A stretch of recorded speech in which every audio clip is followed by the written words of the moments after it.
எடப்பாடி பழனிசாமியை வீழ்த்துவதற்கு அமமுக சரியான இடம் இல்லையா? அமமுக சரியான இடம் என்பதை தாண்டி அமமுக தனியாக வீழ்த்தி விட முடியாது. திமுக அதை தனியாக வீழ்த்தக்கூடிய பெரிய இயக்கமாக இருப்பதாகத்தான் நான் நினைக்கிறேன். நான் உண்மையதானே சொல்லணும். நான் திமுக மாதிரி பெரிய கட்சியோ அண்ணா திமுக மாதிரி பெரிய கட்சி இல்லைங்கிறத நான் வந்து யதார்த்தத்தை ஒத்துக்கிறப்ப நீங்க அதுல போய் கேள்வி பல கேள்வி நோட்டுறீங்க. நாங்க அந்த அளவுக்கு கட்சி இல்லை, ஆனால் வளர்ந்து வருகிறோம்.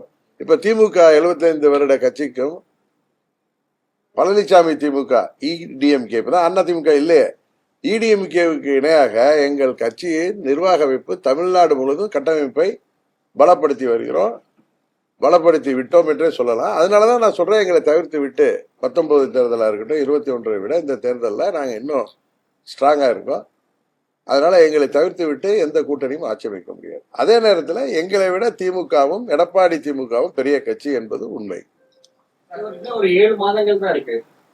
அமமுக துவங்கப்பட்டதற்கான மைய காரணம் மீண்டும் அஇஅதிமுகவை ஒருங்கிணைக்கிறது. இந்த இலக்குல எவ்வளவு தூரம் பயணிச்சிருக்கீங்க? ஒரு 7 மாசம் தான் இல்ல, எடப்பாடிங்கிற ஒரு துரோக சக்தி இந்த தேர்தலில் உறுதியாக வீழ்த்தப்படும். எங்களும் சொல்லியிருக்கிறேன், அங்க உள்ள யார் மேலேயும் எங்களுக்கு தனிப்பட்ட ஒரு இந்த கருத்து வேறுபாடோ அவருக்கு மேல எங்களுக்கு வெறுப்போ கிடையாது.